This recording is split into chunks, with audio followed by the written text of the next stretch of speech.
Hello बच्चों, मैं आपका गणित शिक्षक कमलेंद्र हूँ।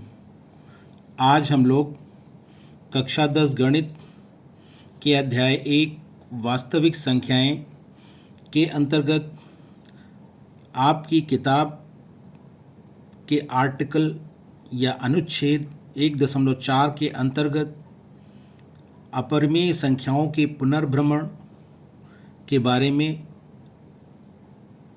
जानेंगे। इससे पूर्व आप पढ़ चुके हैं कि वास्तविक संख्याएं क्या होती हैं। इसमें आपने जाना है कि परिमेय संख्याएं और अपरिमेय संख्याएं दोनों ही मिलकर वास्तविक संख्याएं बनाती हैं, या हम ये कहें परिमेय संख्याओं का समुच्चय और अपरिमेय संख्याओं का समुच्चय वास्तविक संख्याओं के समुच्चय को बनाता है। और इसे हम यह भी कह सकते हैं, जो भी संख्याएं परिमेय होती हैं या अपरिमेय होती हैं वे सभी की सभी वास्तविक संख्याएं कहलाती हैं। यदि स्मॉल p कोई अभाज्य संख्या हो तो वर्गमूल p सदैव अपरिमेय संख्या होती है।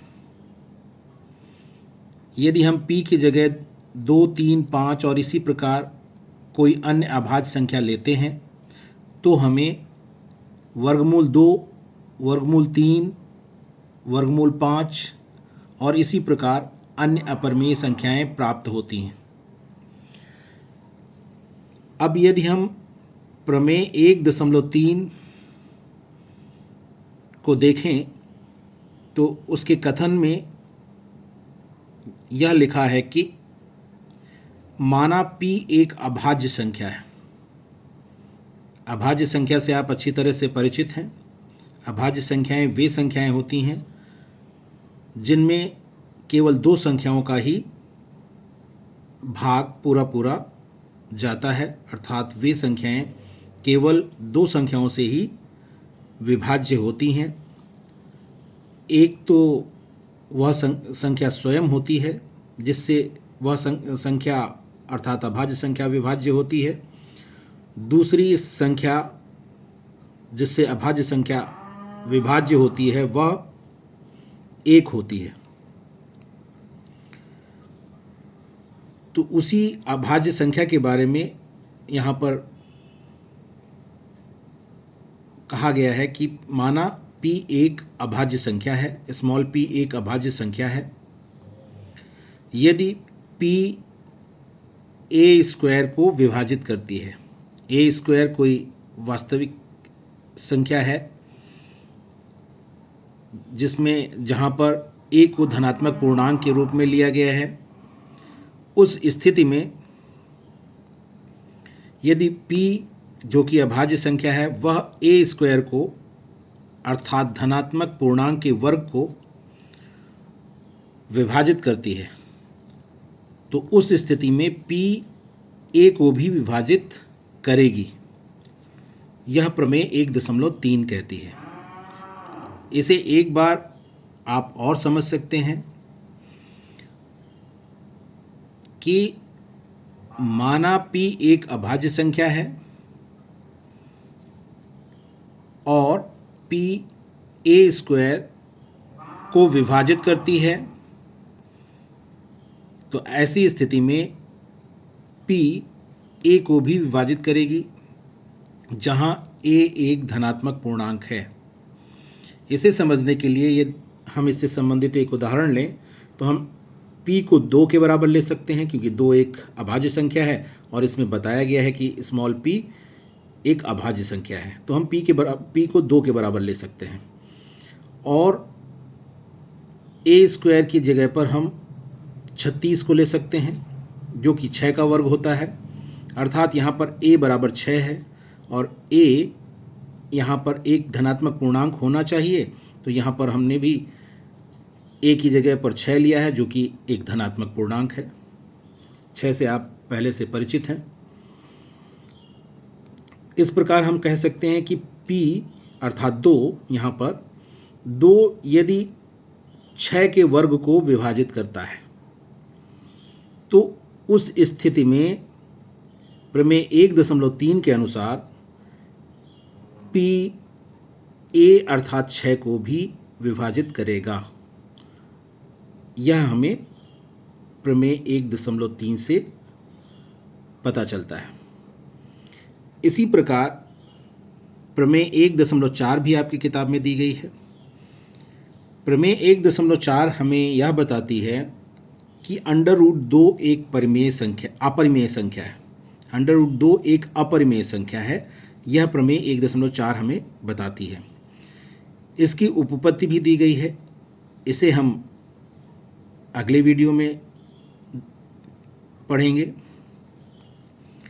यहाँ पर अपरिमेय संख्याओं के पुनर्भ्रमण के अंतर्गत हम अपरिमेय संख्याओं से संबंधित कुछ संक्रियाओं से संबंधित निष्कर्ष के बारे में जानकारी प्राप्त करेंगे।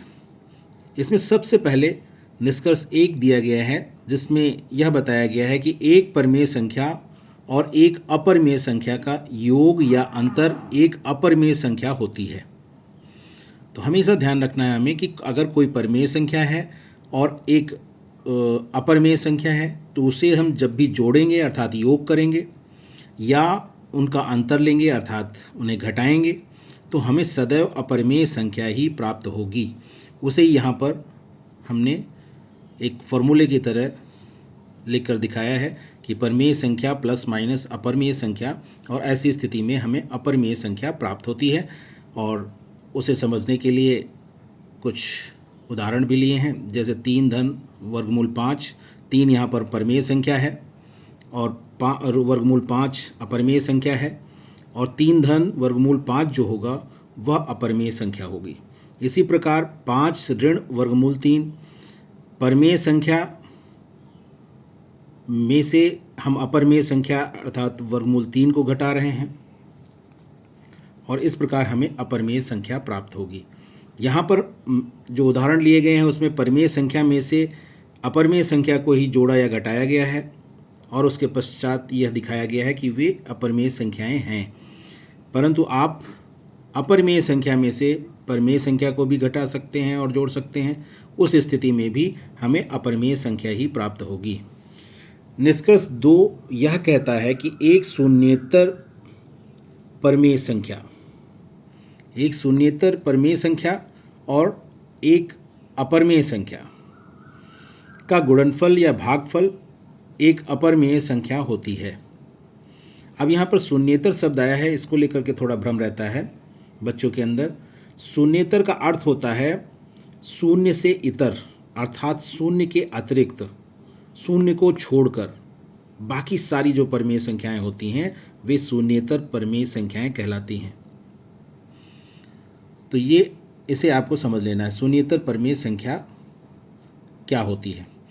तो यहाँ पर अगर हम कोई शून्येतर परिमेय संख्या लेते हैं और एक अपरिमेय संख्या लेते हैं, उन्हें गुणा करते हैं या हम भाग करते हैं, तो इन दोनों ही स्थितियों में हमें सदैव अपरिमेय संख्या ही प्राप्त होती है।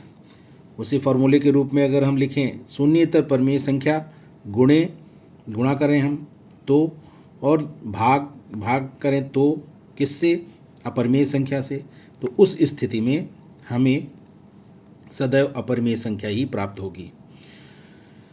इसके उदाहरण के रूप में 3 वर्गमूल 2 लिखा गया है, अर्थात ये 3 गुणे वर्गमूल 2 है, अर्थात 3 परिमेय संख्या है, शून्येतर परिमेय संख्या, और वर्गमूल 2 एक अपरिमेय संख्या है। इन्हें जब गुणा करेंगे तो 3 वर्गमूल 2 प्राप्त होगा, जो कि एक अपरिमेय संख्या होगी। इसी तरह से 3 बटे वर्गमूल 5 लिखा है, अर्थात 3 शून्येतर परिमेय संख्या है और वर्गमूल 5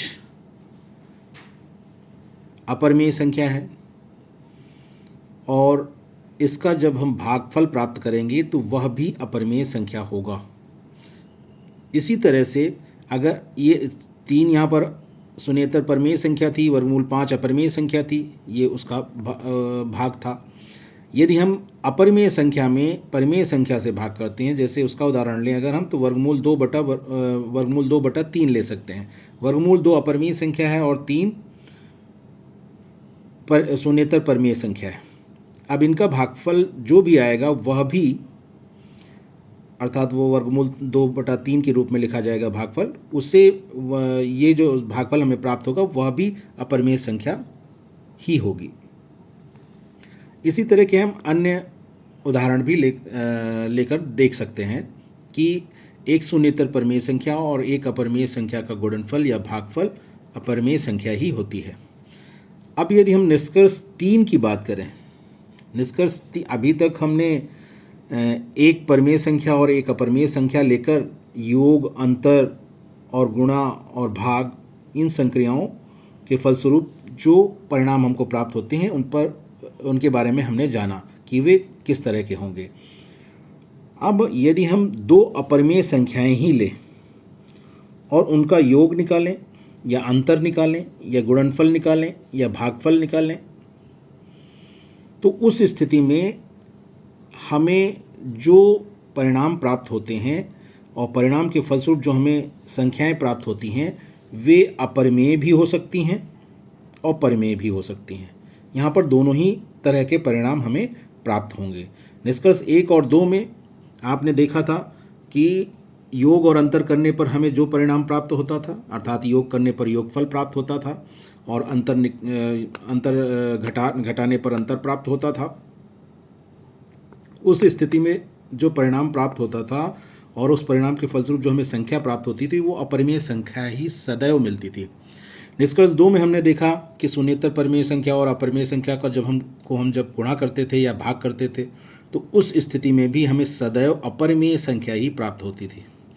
लेकिन निष्कर्ष 3 में जब हम 2 अपरिमेय संख्याएं लेते हैं और उनको जोड़ते हैं या घटाते हैं, अर्थात उनका अंतर लेते हैं, या हम गुणा करते हैं और या भाग करते हैं, तो जब गुणा करते हैं तो हमें गुणनफल प्राप्त होता है, जब भाग करते हैं तो भागफल प्राप्त होता है। तो इन सब परिणामों के रूप में जो हमें संख्या प्राप्त होती है वह संख्या अपरिमेय भी हो सकती है और परिमेय भी हो सकती है। तो यह निष्कर्ष 3 हमें याद रखना है कि इसमें जो हमें परिणाम प्राप्त होगा वह परिमेय भी हो सकता है और अपरिमेय भी हो सकता है। उदाहरण लेकर के इसे समझाने का यहाँ पर प्रयास किया है मैंने। आप देखिए 3 वर्गमूल 5 सरल उदाहरण लिए गए हैं, जिससे आप को केवल यहाँ पर यह देखना है कि हमें 2 अपरिमेय संख्याओं का योग या अंतर या गुणा या भाग करने पर जो परिणाम प्राप्त होते हैं वे अपरिमेय भी हो सकते हैं और परिमेय भी हो सकते हैं। उसके लिए सरल उदाहरण लिए गए हैं। 3 वर्गमूल 5 धन 2 वर्गमूल 5, ये दोनों ही संख्याएं जो हैं अपरिमेय हैं। इनको जब जोड़ेंगे हम तो हमें 5 वर्गमूल 5 प्राप्त होता है, जो कि एक अपरिमेय संख्या है। इसी प्रकार जब घटाते हैं 2 अपरिमेय संख्याओं को, 3 वर्गमूल 7 ऋण वर्गमूल 7, तो हमें 2 वर्गमूल 7 प्राप्त होता है और यह भी अपरिमेय संख्या है। इसी प्रकार वर्गमूल 5 और वर्गमूल 3 की जब हम गुणा करते हैं तो हमें वर्गमूल 15 प्राप्त होता है, जो कि एक अपरिमेय संख्या है। वर्गमूल 5 में जब हम वर्गमूल 3 से भाग करते हैं तो ये 2 अपरिमेय संख्याओं का भाग है और इसके फलस्वरूप वर्गमूल 5/3 जो प्राप्त होता है वह भी अपरिमेय संख्या है। तो हमने यह देखा कि 2 अपरिमेय संख्याओं को हम जब जोड़ रहे हैं, घटा रहे हैं, गुणा कर रहे हैं और भाग कर रहे हैं, तो ऐसी स्थिति में जो हमें योगफल प्राप्त हो रहा है, अंतर प्राप्त हो रहा है, गुणनफल प्राप्त हो रहा है, यहाँ भागफल प्राप्त हो रहा है, वह अपरिमेय संख्या के रूप में हमें प्राप्त हो रहा है। लेकिन सदैव ऐसा ही नहीं होता है। 2 अपरिमेय संख्याओं को जब हम जोड़ते हैं तो हमें परिमेय संख्याएं भी प्राप्त हो सकती हैं, घटाते हैं तो भी परिमेय संख्याएं प्राप्त हो सकती हैं, गुणा करते हैं तो भी परिमेय संख्याएं प्राप्त होती हैं और भाग करते हैं तो भी हमें भागफल के रूप में परिमेय संख्याएं प्राप्त हो सकती हैं। उससे संबंधित जो उदाहरण लिया है वह भी देखिए। वर्गमूल 3 में जब हम ऋण वर्गमूल 3 को जोड़ते हैं तो उस स्थिति में हमें 0 प्राप्त होता है और 0 परिमेय संख्या के अंतर्गत आता है। इसी प्रकार अर्थात यहाँ पर योगफल आप देख रहे हैं कि परिमेय संख्या प्राप्त हुआ। वर्गमूल 2 में से जब वर्गमूल 2 को घटाते हैं तो भी हमें शून्य प्राप्त होता है और यह शून्य परिमेय संख्या के अंतर्गत आता है। अर्थात दो अपरिमेय संख्याओं, ये वर्गमूल 3 और वर्गमूल 2 ये दोनों अपरिमेय संख्याएं हैं। और यहाँ पर वर्गमूल 3, यहाँ पर ऋण वर्गमूल 3, यहाँ पर वर्गमूल 2 और यहाँ पर भी वर्गमूल 2, ये सब अपरिमेय संख्याएं हैं और इन्हीं को हम जोड़ रहे हैं या घटा रहे हैं और इसके फलस्वरूप हमें शून्य योगफल यहाँ पर प्राप्त हो रहा है या अंतर शून्य प्राप्त हो रहा है, और जो कि एक परिमेय संख्या है। तो हम यहाँ पर देख रहे हैं दो अपरिमेय संख्याओं का योग और अंतर हमें परिमेय संख्या के रूप में प्राप्त हो रहा है। इसी प्रकार वर्गमूल 3 और वर्गमूल 3 जो कि दो अपरिमेय संख्याएं हैं, इन दोनों को जब हम गुणा करते हैं तो हमें गुणनफल 3 प्राप्त होता है जो कि परिमेय संख्या है। इसी प्रकार 3 वर्गमूल 7 में जब हम वर्गमूल 7 से भाग करते हैं तो उस स्थिति में हमें भागफल 3 के रूप में प्राप्त होता है जो कि एक परिमेय संख्या है।